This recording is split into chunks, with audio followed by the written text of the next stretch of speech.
27वां अध्याय प्रकृति पुरुष के विवेक से मोक्ष प्राप्ति का वर्णन। श्री भगवान कहते हैं, माता जी, जिस तरह जल में प्रतिबिंबित सूर्य के साथ जल की शीतलता, चंचलता आदि गुणों का संबंध नहीं होता, उसी प्रकार प्रकृति के कार्य शरीर में स्थित रहने पर भी आत्मा वास्तव में उसके सुख दुखादि धर्मों से लिप्त नहीं होता, क्योंकि वह स्वभाव से निर्विकार, अकर्ता और निर्गुण है। किंतु जब वही प्राकृतिक गुणों से अपना संबंध स्थापित कर लेता है, तब अहंकार से मोहित होकर मैं करता हूँ ऐसा मानने लगता है। उस अभिमान के कारण वह देह के संसर्ग से किए हुए पुण्य पाप रूप कर्मों के दोष से अपनी स्वाधीनता और शांति खो बैठता है तथा उत्तम, मध्यम और नीच योनियों में उत्पन्न होकर संसार चक्र में घूमता रहता है। जिस प्रकार स्वप्न में भय शोक आदि का कोई कारण न होने पर भी स्वप्न के पदार्थों में आस्था हो जाने के कारण दुख उठाना पड़ता है, उसी प्रकार भय शोक अहम मम एवं जन्म मरण आदि रूप संसार की कोई सत्ता न होने पर भी अविद्यावश विषयों का चिंतन करते रहने से जीव का संसार चक्र कभी निवृत्त नहीं होता। इसलिए बुद्धिमान मनुष्य को उचित है कि असन्मार्ग विषय चिंतन में फंसे हुए चित्त को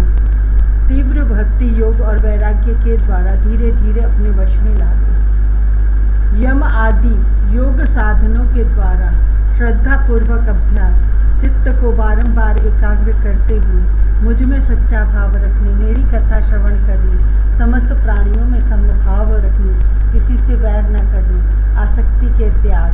ब्रह्मचर्य, मौन व्रत और बलिष्ठ अर्थात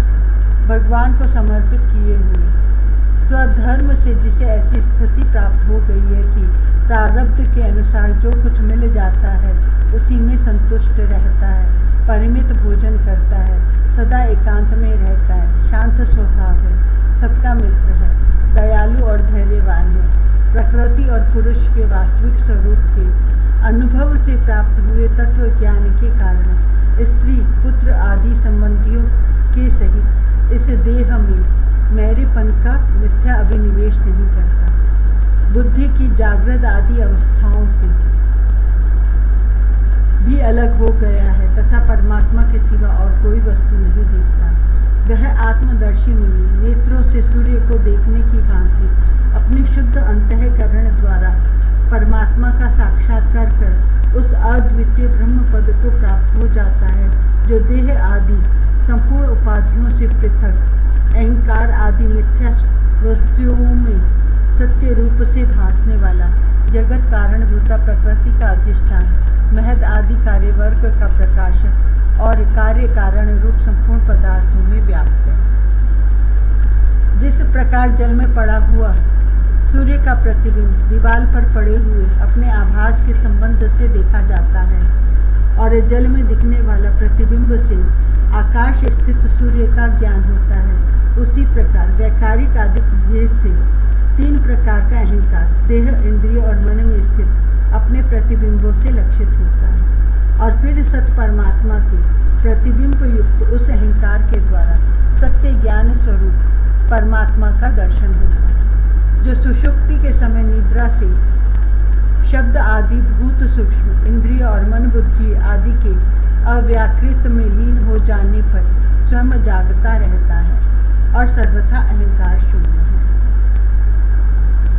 जागृत अवस्था में यह आत्मा भूत सूक्ष्म आदि दृश्य वर्ग के दृष्टा रूप में स्पष्टतया अनुभव में आता है, किंतु सुषुप्ति के समय अपने उपाधिभूत अहंकार का नाश होने से वह भ्रमवश अपने को ही नष्ट हुआ मान लेता है। और जिस प्रकार धन का नाश हो जाने पर मनुष्य अपने को भी नष्ट हुआ मानकर अत्यंत व्याकुल हो जाता है, उसी प्रकार वह भी अत्यंत विवश होकर नष्टवत हो जाता है। माता जी, इन सब बातों का मनन करके विवेकी पुरुष अपने आत्मा का अनुभव कर लेता है, जो अहंकार के सहित संपूर्ण तत्वों का अधिष्ठान और प्रकाशक है। देवहूति ने पूछा, प्रभु, पुरुष और प्रकृति दोनों ही नित्य और एक दूसरे के आश्रय से रहने वाले हैं, इसलिए प्रकृति तो पुरुष को कभी छोड़ ही नहीं सकती। ब्रह्मन, जिस प्रकार गंध और पृथ्वी तथा रस और जल की पृथक पृथक स्थिति नहीं हो सकती, उसी प्रकार पुरुष और प्रकृति भी एक दूसरे को छोड़कर नहीं रह सकती। अतः जिनके आश्रय से अकर्ता पुरुष को यह कर्म बंधन प्राप्त हुआ है, उन प्रकृति के गुणों के रहते हुए उसे कैवल्य पद कैसे प्राप्त होगा? यदि तत्वों का विचार करने से कभी यह संसार बंधन का तीव्र भय निवृत्त हो भी जाए, तो भी उसके निमित्तभूत प्राकृतिक गुणों का अभाव न होने से वह भय फिर उपस्थित हो सकता है। श्री भगवान ने कहा, माता जी, जिस प्रकार अग्नि का उत्पत्ति स्थान अरणी अपने से ही उत्पन्न अग्नि से जलकर भस्म हो जाती है, उसी प्रकार निष्काम भाव से किए हुए स्वधर्म पालन द्वारा अंतःकरण शुद्ध होने से बहुत समय तक भगवत कथा श्रवण द्वारा पुष्ट हुई मेरी तीव्र भक्ति से, तत्व साक्षात्कार कराने वाले ज्ञान से, प्रबल वैराग्य से, व्रत नियम आदि के सहित किए हुए ध्यान अभ्यास से और चित्त की प्रगाढ़ एकाग्रता से पुरुष की प्रकृति अविद्या दिन रात क्षीण होती हुई धीरे धीरे लीन हो जाती है। फिर नित्य प्रतिदोष दिखने से भोग कर त्यागी हुई वह प्रकृति अपने स्वरूप में स्थित और स्वतंत्र बंधन मुक्त हुए उस पुरुष का कुछ भी नहीं बिगाड़ सकती। जैसे सोए हुए पुरुष को स्वप्न में कितने ही अनर्थों का अनुभव करना पड़ता है, किंतु जग पड़ने पर उसे उन स्वप्न के अनुभवों से किसी प्रकार का मोह नहीं होता। उसी प्रकार जिसे तत्व ज्ञान हो गया है और जो निरंतर मुझ में ही मन लगाए रहता है, उस आत्माराम मुनि का प्रकृति कुछ भी नहीं बिगाड़ सकती। जब मनुष्य अनेकों जन्मों में बहुत समय तक इस प्रकार आत्मचिंतन में ही निमग्न रहता है, तब उसे ब्रह्मलोक पर्यंत सभी प्रकार के भोगों से वैराग्य हो जाता है। मेरा वह धैर्यवान भक्त मेरी ही महती कृपा से तत्व ज्ञान प्राप्त करके आत्म अनुभव के द्वारा सारे संशयों से मुक्त हो जाता है और फिर लिंग नाश होने पर एकमात्र मेरे ही आश्रित अपने स्वरूप भूत कैवल्य संज्ञक मंगलमय पद को सहज में ही प्राप्त कर लेता है, जहाँ पहुँचने पर योगी फिर लौटकर नहीं आता। माता जी, यदि योगी का चित्त योग साधना से बड़ी हुई मायामयी अणिमादि सिद्धियों में, जिनकी प्राप्ति का योग के सिवा दूसरा कोई साधन नहीं है, नहीं फंसता, तो उसे मेरा वह अविनाशी परम पद प्राप्त होता है, जहाँ मृत्यु की कुछ भी दाल नहीं गलती।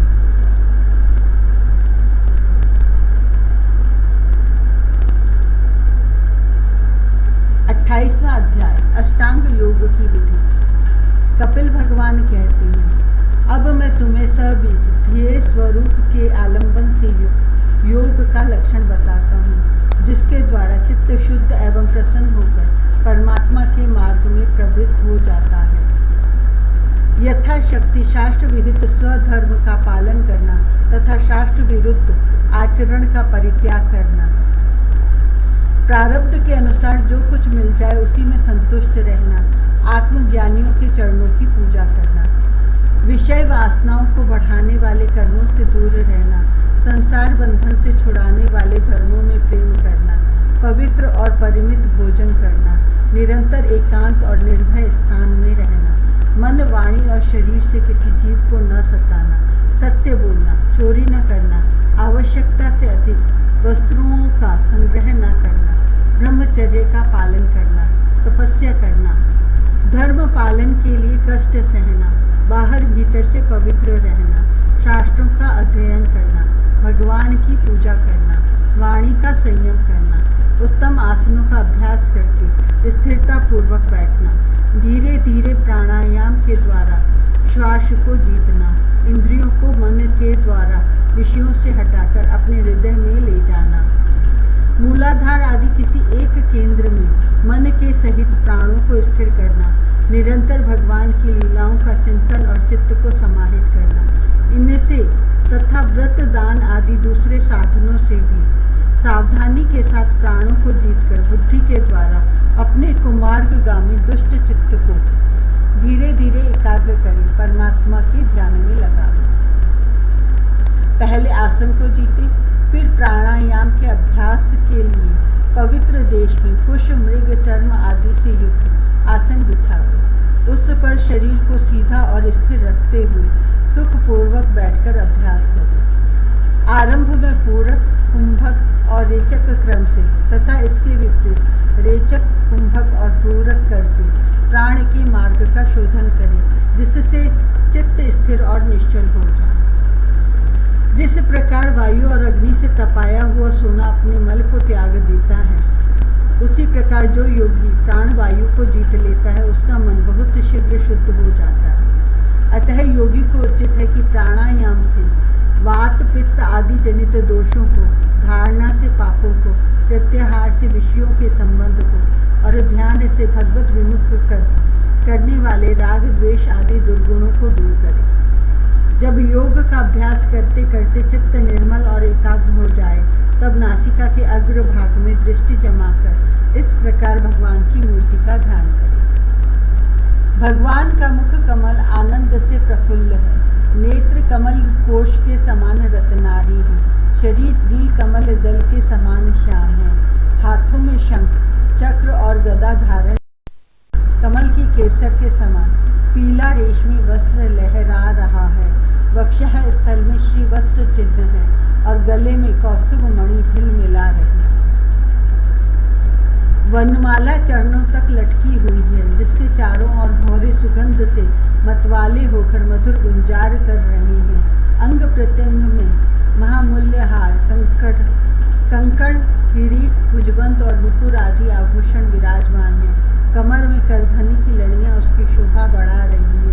भक्तों के हृदय कमल ही उनके आसन है। उनका दर्शनीय श्याम सुंदर स्वरूप अत्यंत शांत एवं मन और नयनों को आनंदित करने वाला है। उनकी अति सुंदर किशोर अवस्था है। वे भक्तों पर कृपा करने के लिए आतुर हो रहे हैं। बड़ी मनोहर झांकी। भगवान सदा संपूर्ण लोकों से वंदित है।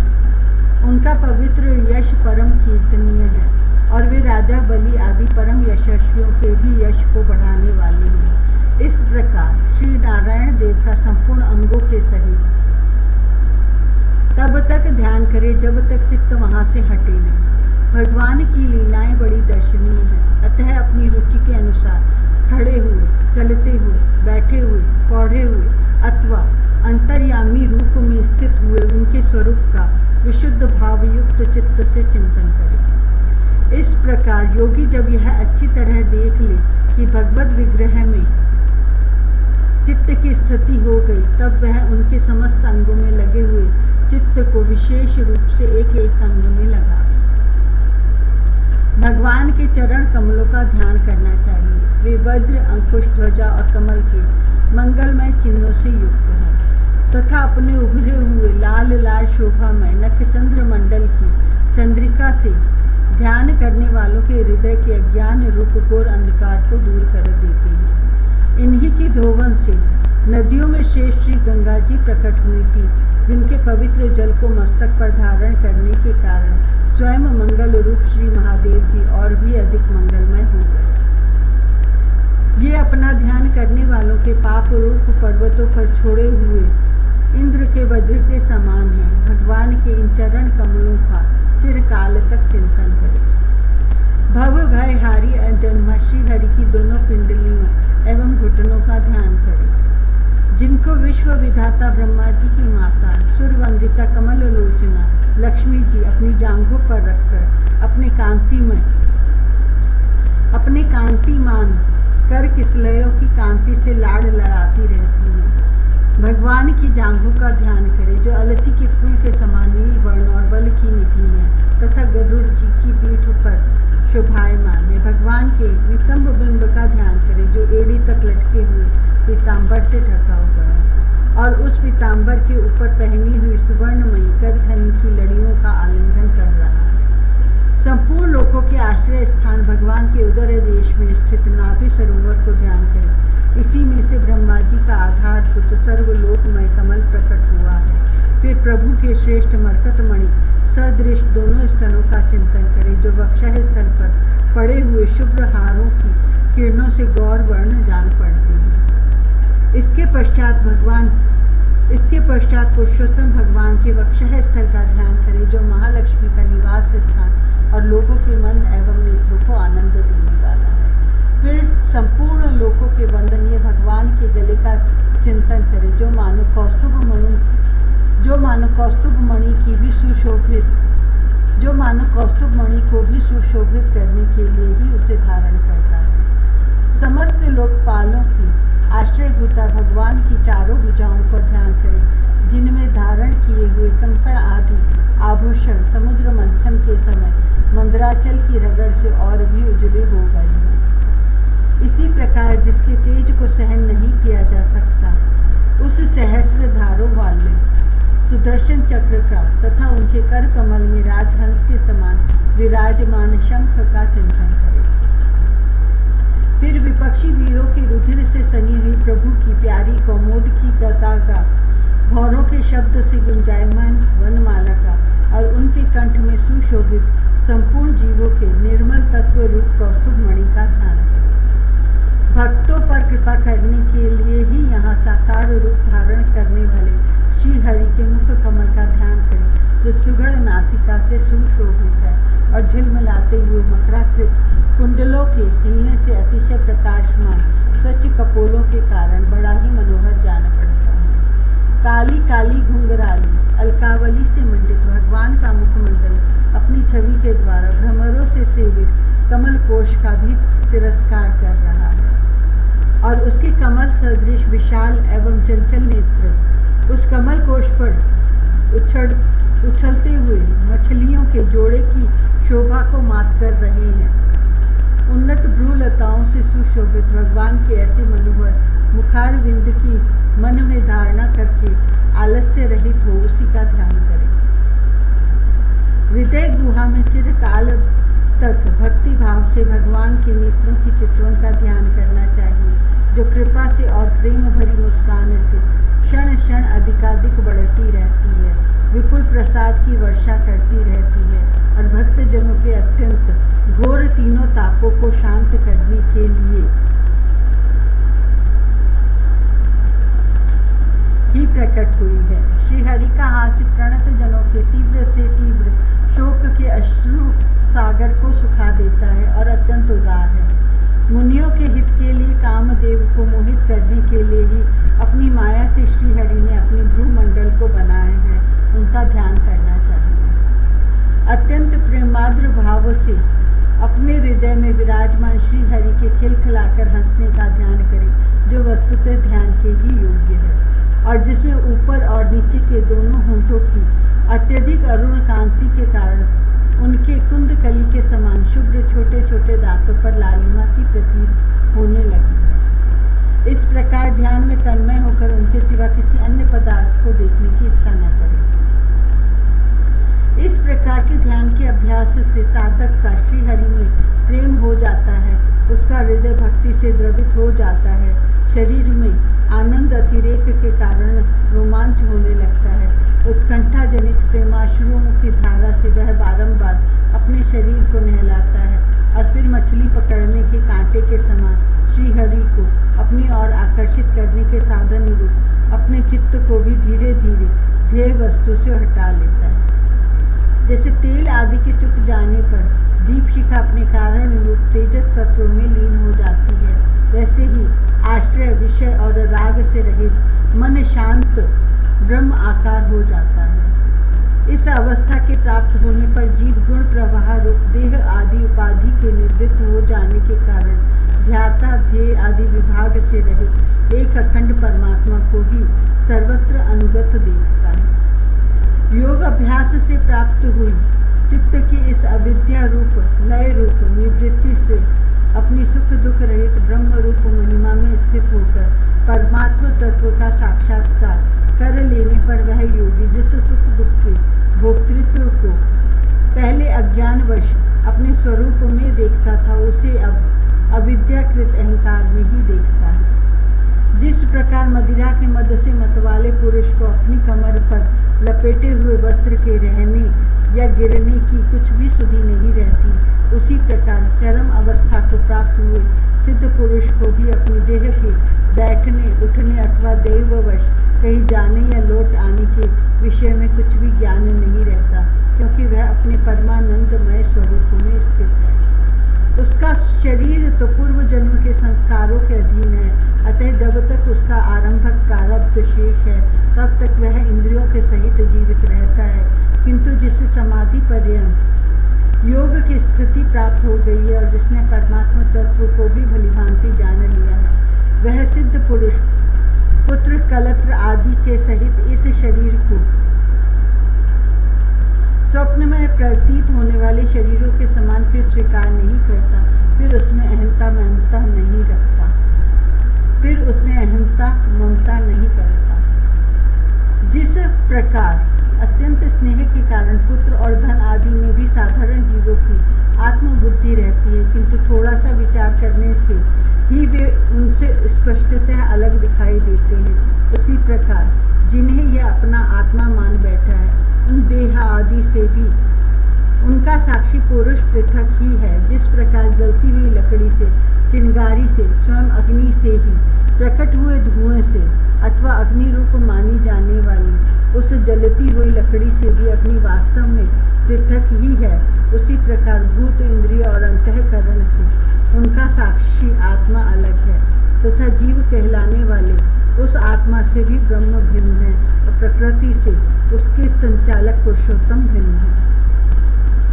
जिस प्रकार देह दृष्टि से जरायुज, अंडज, स्वेदज और उद्भिज चारों प्रकार के प्राणी पंचभूत मात्र हैं, उसी प्रकार संपूर्ण जीवों में आत्मा को और आत्मा में संपूर्ण जीवों को अनन्य भाव से अनुगत देखे। जिस प्रकार एक ही अग्नि अपने पृथक पृथक आश्रयों में उनकी विभिन्नता के कारण भिन्न भिन्न आकार का दिखाई देता है, उसी प्रकार देव, मनुष्य आदि शरीरों में रहने वाला एक ही आत्मा अपने आश्रयों के गुण भेद के कारण भिन्न भिन्न प्रकार का भासता है। अतः भगवान का भक्त जीव के स्वरूप को छिपा देने वाली कार्य कारण रूप से परिणाम को प्राप्त हुई भगवान की इस अचिंत्य शक्तिमयी माया को भगवान की कृपा से ही जीतकर अपने वास्तविक स्वरूप ब्रह्म रूप में स्थित होता है।